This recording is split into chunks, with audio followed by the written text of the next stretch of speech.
Hello good people of YouTube, Mountbatten here with the second impressions video for the Tier 6 Premium American Battleship West Virginia.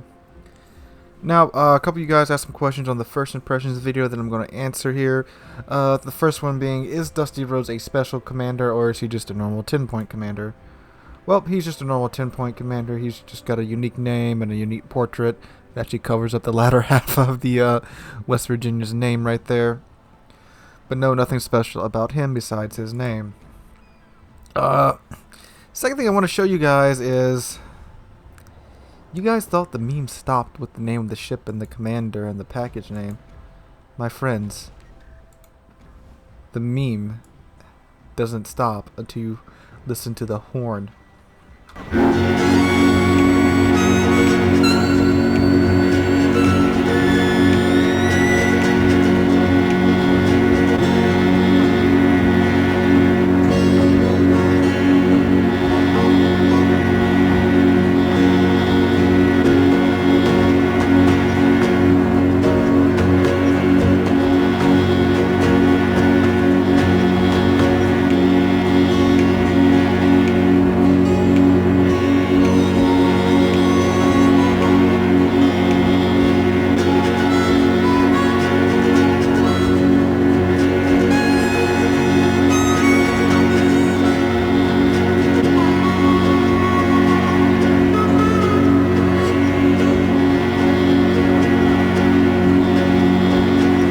Yeah. Yeah, when you have the West Virginia camo on, that's what the horn sounds like. Yup. Yeah, so Wargaming had fun with that, and I mean, I'm actually kind of glad they did. That's kind of funny and kind of cool how they can just have fun with it like that. Okay, the second thing, the third thing actually, a lot of you guys wanted me to compare it to another Tier 6 battleship rather than the Tier 7 Colorado. Well, the reason I was comparing it to the Colorado is because this is a Colorado class battleship, and I was just showing you how little had actually changed from the Colorado to the West Virginia, which not a whole lot. You just get worse torpedo protection, worse AA, slightly worse dispersion Sigma, but other than that, they're pretty much the same ship, and the health the health points. So it's kind of just like a slightly nerfed Colorado. That's the main thing that I was trying to point out there. So let's compare it straight up to another Tier 6 battleship. And as a matter of fact, the Arizona, the other American premium Tier 6 battleship. So whereas the the West Virginia has a variety of hull thicknesses, the Arizona just has 25 millimeters everywhere. Until you remove the torpedo bulges, and then this is actually the Citadel. I'm sorry, it's not the Citadel, it's like this little T-shaped, kind of like the French battleships. They got that armor that comes down and covers a bit of the Citadel. So this is why the Arizona is so tough, because she has those torpedo bulges on the outside of her hull, and then she has this armor covering the Citadel here. As you can see, the Citadel is kind of nestled quite nicely below the waterline, and the portion that does stick out above the waterline, that little bit right there, is covered by this plating right here.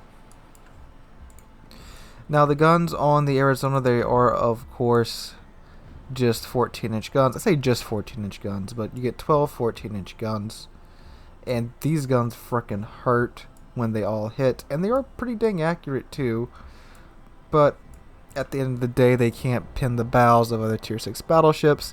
Only the Warspite, Queen Elizabeth, and West Virginia can do that, and the West Virginia can do it very well because she has 16-inch guns, and I gotta say, those 16-inch guns on the West Virginia, they bite pretty dang hard. So, let's go look at the Warspite now, because I actually have the Warspite, thanks to the British event. Where'd you go, Warspite? There you are.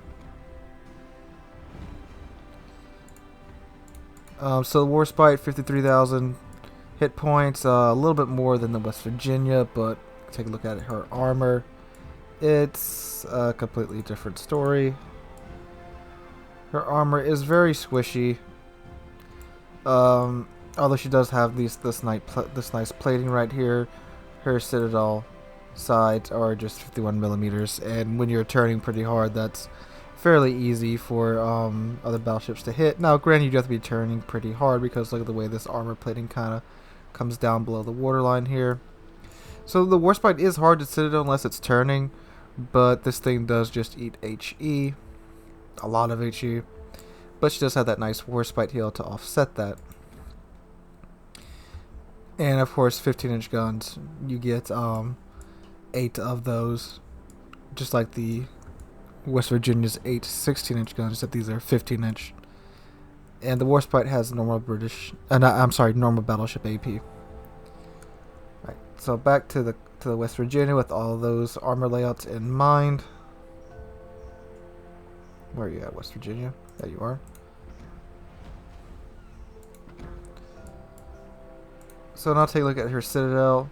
Citadel is nice and below the waterline. The water comes up just to where it's just a little bit of it that protrudes out the water, but then you have this 343 millimeters of armor right there, but the top side is a bit exposed to pins.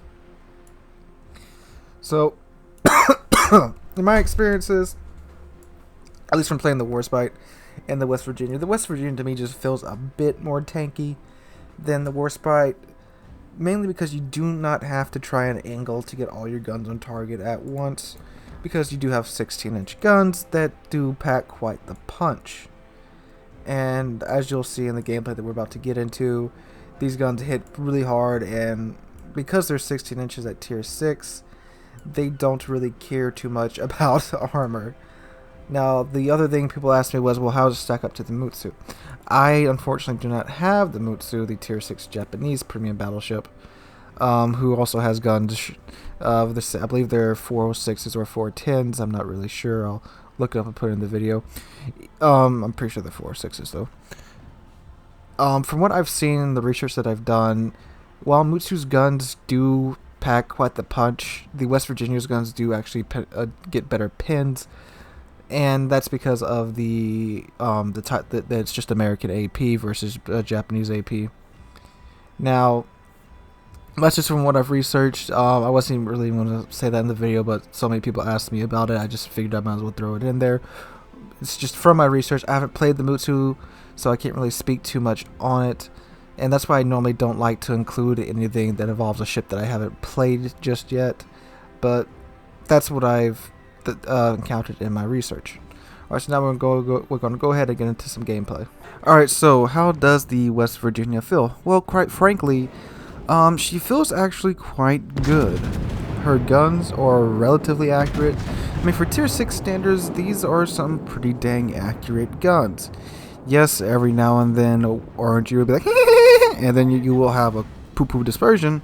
But most of the time, it's fairly consistent. And keep in mind, this is a tier 6 ship too. For a mid-tier ship, she's really accurate with her guns. And above all else, they are 16-inch guns. You can pin the bow of pretty much any battleship you're going to encounter until you get to the tier 8s. And they have a really good penetration value. They hit hard. And my god, if you catch someone's broadside, you're gonna nuke them more than likely. If you manage to get a full broadside on someone who's broadside, be it a battleship, cruiser, or especially an aircraft carrier, you're gonna take a little eraser to their health bar. Even if just one shell hits on a battleship like you just saw there on that New York. New York is a dang tough tier 5 too, and you know, one shell hit and boom, Citadel. So she has some great AP. Other plus side is, of course, being a premium ship. She gets that premium economy, and well, you know, it's nothing like the higher tier premiums that I'm used to. It's still a nice boost to a tier 6 ship. Because tier 6 is, even if you don't have a premium account, you're probably still making a comfortable margin of profit at tier 6, and having a premium ship just, you know, that helps a lot. On top of, you know, having 16-inch guns, so you get really nice damage values at tier 6. So, you know, more money in XP. Another good thing is she's fairly maneuverable. She has a faster rudder shift time than the Colorado at tier 7.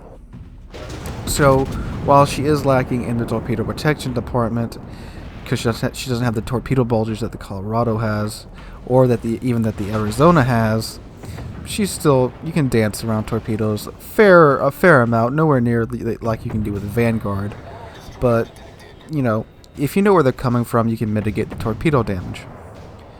Alright, so that's pretty much most of her positives. Let's go on again to her negatives. Now, the first negative is she is lacking in the anti-aircraft department. This is a pre-Pearl Harbor ship, so she has minimal AA protection. I think her A rating is in the low 30s, so if you get in a carrier game like I did here, actually 2 carriers in this game, you need to stick around some allies, either some cruisers, some destroyers even like I did. That's the convenient thing about pushing it with the destroyers. You usually have destroyers to provide you with some semblance of AA fire if they're willing to turn their AA on. Or just stick with another battleship. Just find a New Mexico or something and huddle up next to them. Because, as you're about to see here, because this ship does only have 25 millimeters of armor everywhere, HE bombs and HE rounds, and they see your deck as lunch, as I believe we're about to... Yep, there we go. Yep, it hurts, not gonna lie. And that's the other thing I want to talk about too. She is pretty squishy. I'm finding much squishier than the Colorado, and even squishier, well, certainly squishier than the Arizona, because Arizona does have her torpedo bulges and her really awesome Citadel armor. The Colorado's armor is kind of just chilling there. I think I misspoke in the intro. I said the Arizona is squishier than the Colorado. I meant to say the other way around. So while she is lacking in the torpedo bulges and pretty squishy, I would certainly recommend getting I would recommend getting Adrenaline Rush on pretty much any battleship, but most certainly make sure to pick it up on the West Virginia here, because the way this thing gets damaged, you're going to get those 16-inch gun reloads down pretty dang fast to some really nice reload times. Other downside, her speed still 20 knots. It's slow, but thankfully it's not slow by tier 6 standards, but if you're used to playing fast battleships, it certainly feels lethargic. And while the Colorado is slow and has all that armor, same with the Arizona, she's slow but she has all that armor on it, the West Virginia is a little lacking in that department, as we have discussed. The other drawback, her secondaries, she does actually have a fair amount of secondaries. They're just not that great. They only have I believe I can get it, what did I get it out to, like 6-7 kilometers maybe. I mean, like, wow, that's actually not bad. Secondary range for tier 6, yeah, but when your battleship only goes 20 knots, it's not that great. And plus her secondaries, I tried using a secondary build on this thing, but in order to do that, I couldn't have the plotting room module equipped, which you need on this ship to get her range up to 18 kilometers. Because if you don't do that, her range is only going to be 16 kilometers on her main battery guns, which in the current HE meta, that's not going to cut it. I mean, you can try to run with it if you want to run as a close range West Virginia, which I certainly did. It didn't work out that well, but hey, you may have more success than me. But, you know, go for it if you want to try it, but I wouldn't recommend it. And her detection range too is freaking huge, but I mean, what tier 6 battleship doesn't really have a large detection range at a tier 6? You know, not many. So overall, I would say that, you know, asking the question, do her benefits outweigh her cons? And I would say, yeah, totally. Having 16-inch guns that pack quite a punch at tier 6, it's really nice. You can get some really awesome salvos out of this ship. And the thing is, too, it's fairly consistent salvos, too. So you can get repeated high damage salvos out of the West Virginia, but you do most definitely need to stay with the pack, or at least find some cover or something, because if you get stuck out in the open, the ship will go down extremely fast under concentrated fire. I mean, most battleships were able, but this one kind of has a head start because of the lack of torpedo bulges, and the torpedo bulges don't only, you know, mitigate torpedo damage. They also act as another layer of armor, because you know you have the torpedo bulges, and in the torpedo bulges it's just water. So the shells normally would have to go through the torpedo bulges and then into the armor of the ship after that. But since the West Virginia doesn't even have those torpedo bulges, there's, you know, nothing extra in between the well, the outside and the ship. There's nothing extra in between the shell and the ship. Whereas you have in the Colorado and the Arizona, you have those torpedo bulges. So that's another drawback to the West Virginia, and that's probably our biggest drawback in terms of armor.